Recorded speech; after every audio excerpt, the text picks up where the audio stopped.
What's good, ladies and gentlemen? Clinton Bowman here. Welcome to the Outerhaven reactions. We're talking a little bit about Dragon Ball Z Fighters. Dragon Ball FighterZ and Marvel Infinite. So, out of San Diego Comic Con, we got a lot of announcements from the Marvel team. So, over the last 2 weeks, we got 5 new characters announced. Jeddah from Darkstalkers. We also got the return of the Mayor of Earth himself, Mike Hagar, Frank West, Spidey, and Nemesis T-Type. But then also a little earlier this week, we got the reveals of Krillin and Piccolo Jr. Stop calling him Piccolo Jr. God damn it. Or the nameless Namekian. You know, if you want to get with the canon. Well, I mean, here's Piccolo Jr. Stop it. Am I wrong? Am I wrong though? People don't know that name. Most people don't know that name. Most yeah, newcomers to Dragon Ball do not know that name. Well, because they didn't watch Dragon Ball. Exactly. Now I've been recently watching Dragon Ball. Or you can also call him the former guard of Earth, or guardian of Earth, or god of Earth. He's fused with like 2 different people. So yeah. Yeah. And by the way, thanks for introducing me, egg ass bunch. Also, joining Clinton is also Mr. Keith Mitchell, aka Mr. Frame Rates Matters. See, I'll introduce myself. Here's the problem with Keith, right? He likes to interrupt shit before people introduce him. See, you already let into it, man. He's like that black guy that always just barges in at the party, like not uninvited. Except I'm white. No, you're black. Stop. Like, you high yellow motherfucker. I'm not yellow anymore after fucking Doreen Park all day yesterday. I am now burnt. So we got the reveals of Piccolo and Krillin for Dragon Ball FighterZ, and for those of you that are watching Dragon Ball Super, you already know Krillin from Universe 7 was the first to get eliminated from the Universal Survivor for not paying attention. You know, like showboating. I got this, bitch. Sit down. Yo, take your Frost ass. was like, knock you down. Spoilers. Sorry if you didn't watch it. Frost knocked his ass out. Was like, you know what? That's actually good for showboating. And then 18 came over and he was like, nah, I ain't fucking with that shit. Like, I see what happened already. So the question remains, Keith, you were looking around some forums and you decided to take a look and, you know, ask some questions or read some questions per se. And you asked me a question that was very poignant, and I wanted to return the question to you.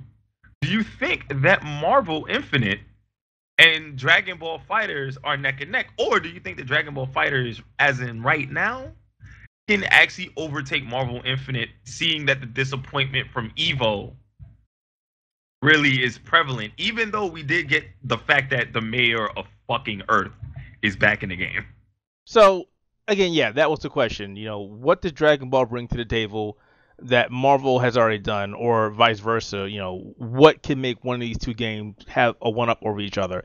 And coming from Evo, the hype was basically Dragon Ball FighterZ is doing very well, to the point where Marvel vs. Capcom Infinite was losing its hype factor. We saw a little bit of that. Well, I did at E3 when people were comparing the two titles neck and neck, and more people were over at the Dragon Ball area versus the Marvel Infinite area. Well, stop real quick. I wanted to touch on that because people got to remember there's, you know, a lot of the conversation that does kind of, you know, make itself prevalent is the fact of the different play styles and the mechanics. So obviously, right, Dragon Ball FighterZ is going back to the Marvel vs. Capcom 2 style of things, mixed with a little bit of Tatsunoko versus Capcom, in a sense where the button layout is more Tatsunoko or Ultimate Marvel 3.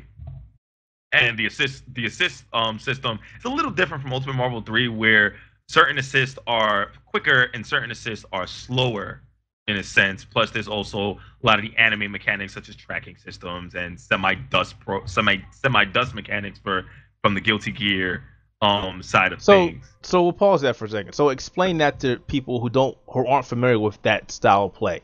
Oh, you're talking about the dust? Yeah. Well, the dust system is pretty much a launcher system in a sense. The dust button in Guilty Gear launches your opponent, and you can get to do like stylish air combos in the air. It's like it's pretty much pressing the special button in Marvel 3 or to pop up your character. I think it is the special button to pop up your character, right? Yeah.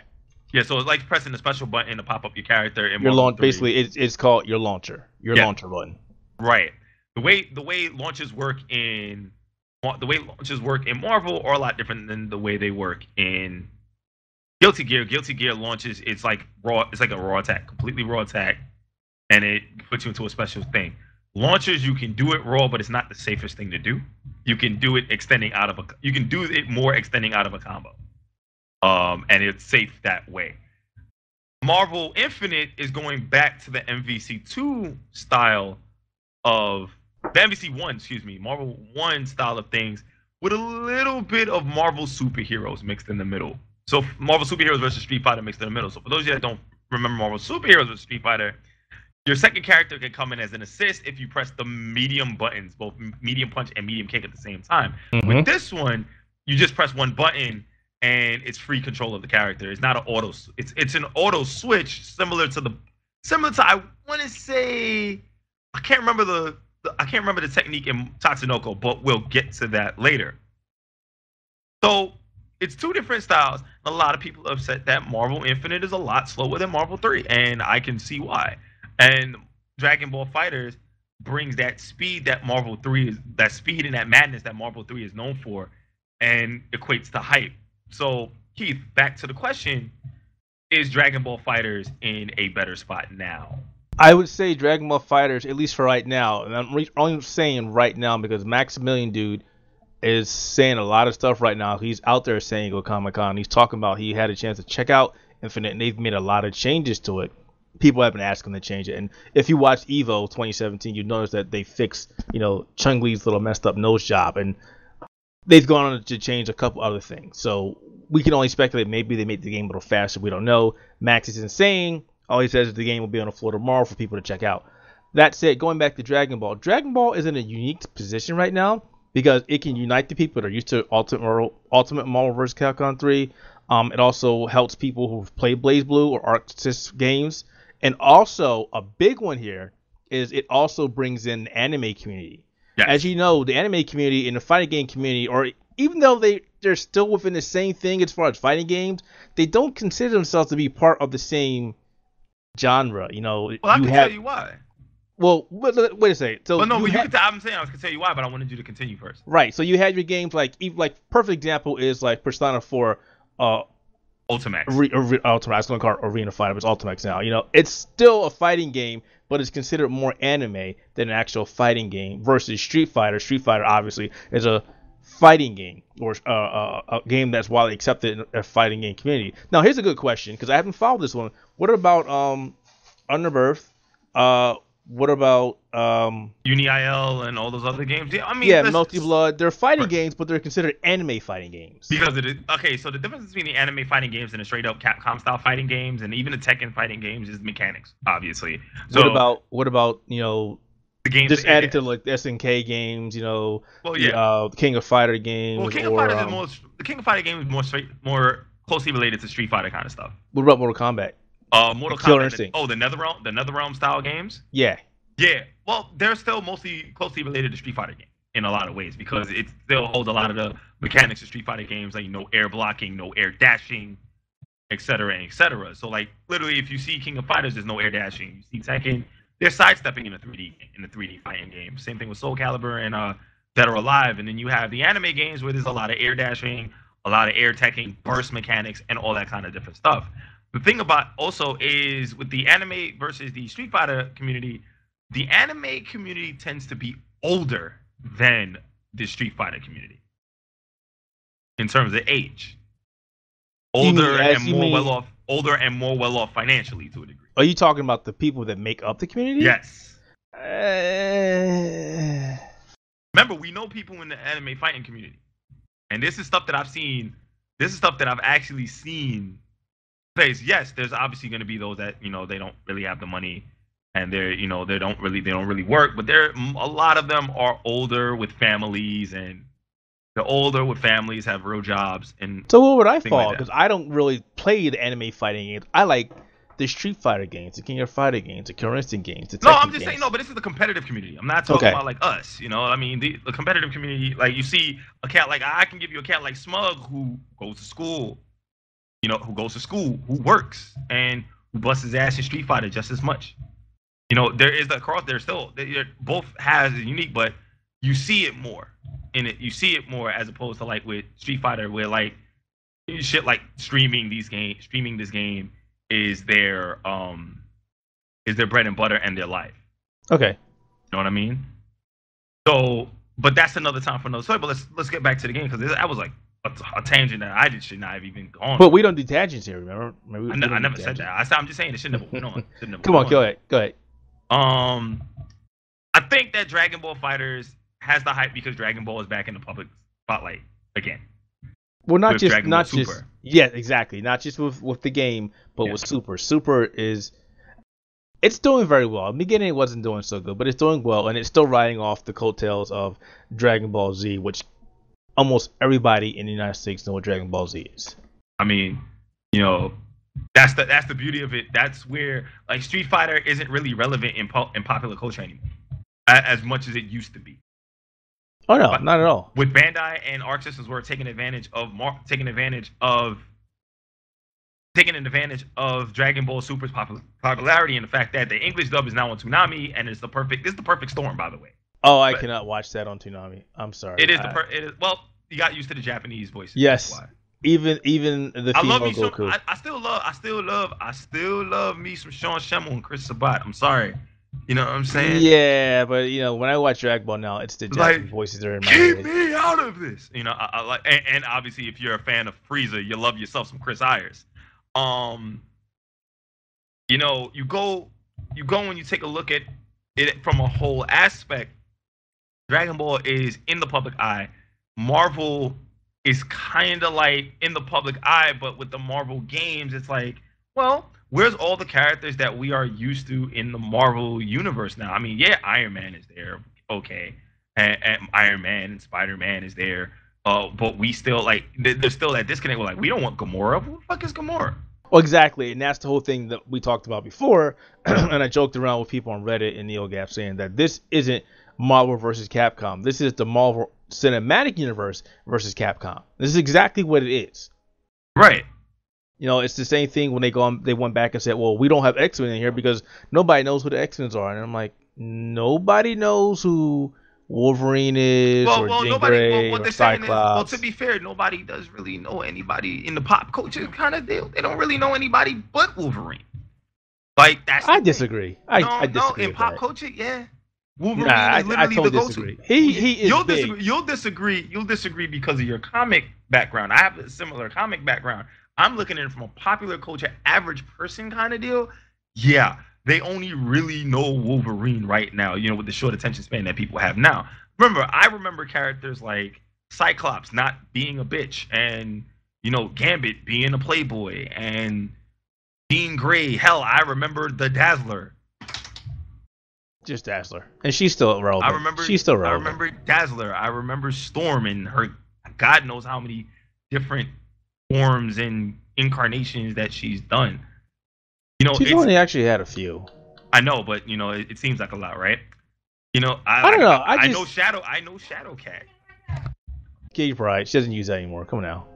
Oh, she doesn't use Shadowcat no more? Nope, just Kitty Pryde. Oh well. I still remember her Shadowcat. I remember Archangel and Mr. Sinister and all these other characters. I remember all those characters, right? But the average person, you go mention Mr. Sinister or Archangel or Wolverine or Sabretooth, people like who? Like, I'm not trying to knock the comic fans. Comic fans are gonna sit down and be like, oh, that's bullshit. But I'm like, I'm not talking about you. But that's what Marvel was made of. The original of these games. I mean, the first versus game was X-Men versus Street Fighter. X-Men versus Street Fighter. Right, but that was back in 1997, back when the X-Men 96. Stop. Oh my lord! Stop and listen. That was back when the X-Men series. Remember when the Marvel cartoon series was banging back then in the 90s?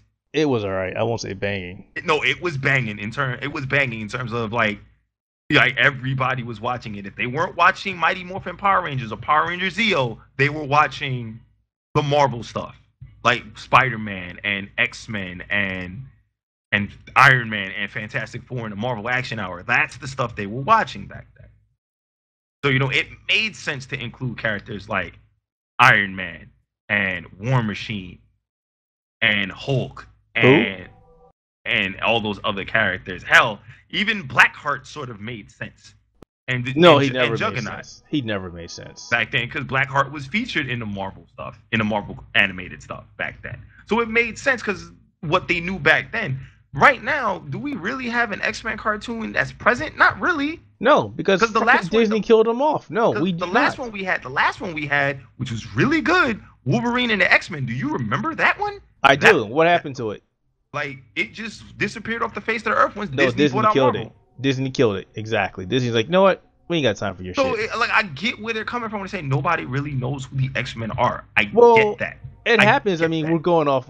We should probably have a good talk about this, but people it's not going off. That's actually relevant to the conversation. Well, no, because we can go into that history later. But it's relevant because you're saying Disney people don't know who these characters are. Well, obviously they don't know who they are now. And we said this. Big comic book people said this. The second that Disney gets their hand on Marvel, shit's going to change. And Disney's like, no, we're not going to change anything. And really? Guess what happens?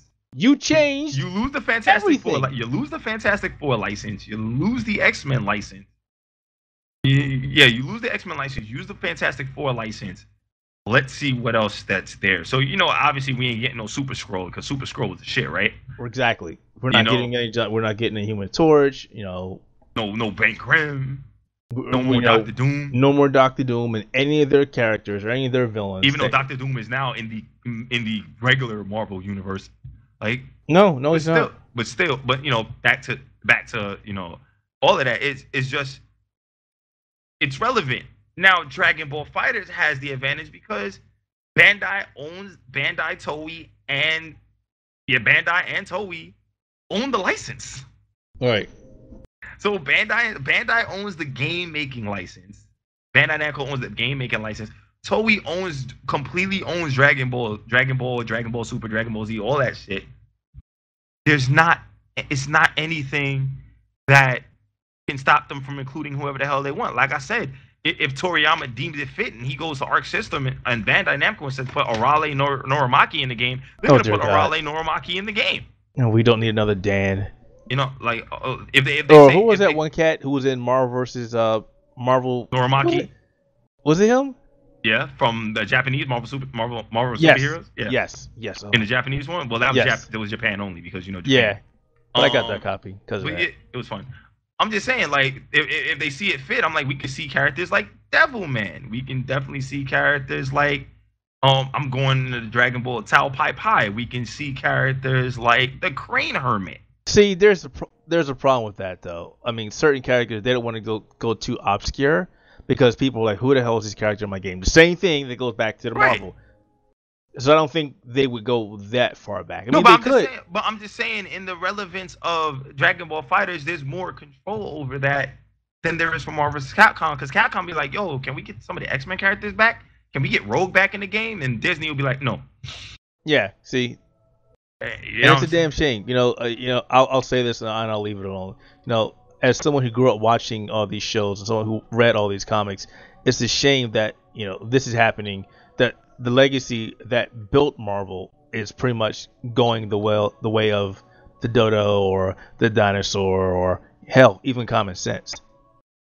And it's a damn shame. I've read many Fantastic Fours. I've read many X-Men comics. These are the titles that kept Marvel afloat for years. Yeah. And now it's like, sorry. Remember, Marvel hasn't really been relevant outside of the cinematic universe for a long time, and if it was in the animated universe, it's typically Avengers and Spider-Man now. If that, those old shows were good. The new stuff is just getting worse and worse. It's like, come on, guys. Well, that's also I could say that that could be a generational thing, and also a taste thing as well. I'm not gonna objectively say that because there's shows that are objectively bad, but there's also shows that it doesn't really fit your generation. But I can take that. I can take it because I'm on the edge of a generation that would be able to relate to that type of stuff. See what it's going? So it's really about who you're catering to, in a sense, with Marvel. Dragon Ball FighterZ, they can get everybody because once you get the characters that everybody knows, like Vegeta, Goku, Piccolo, Krillin, Gohan, Frieza, Cell, you've already got people that are interested because I want to play this game because some of my favorite characters in Dragon Ball Z are in there. And that's one of the big things. A lot of people, even people who don't care about fighting games, are like, wow, this looks interesting because my favorite character from Dragon Ball is in this game. Yeah. And that's a huge strength, which is why I said the anime community is going to be a big push for this game. They could hate fighting games, but they'll love this because it's so fast, it's so frantic, there's so much stuff going on the screen. They even incorporated elements where stages blow up. You know, you can actually live out your anime fantasies where somebody shoots something at you and you can deflect it. You can deflect supers. Look, listen, they took mechanics out of Budokai and they put it right into this fighting game. You know, there was just so much stuff I saw over the weekend watching Evo. I was like, wow, I didn't even think to try that when I had my brief hands on at E3. It's just so much stuff. And that was the same build. So they didn't change anything. They didn't add anything. It's the same build. And again, we'll go back to it. That was only 20% done. That is ridiculous. Think about that shit for a minute, right? Now, going back to Marvel, I mean, I really can't say any nice things about Marvel. I played it at E3. It was slow. I didn't like the roster. I played the demo too. It was slow. I haven't touched the demo. I did not want to touch the demo because I remember it from E3. I was like, you know what? They said it's the same thing. I'm not touching the damn thing. I just hope. I don't want it to do bad because I don't want Marvel to go back and be like, you know what? We're not going to do any more versus games.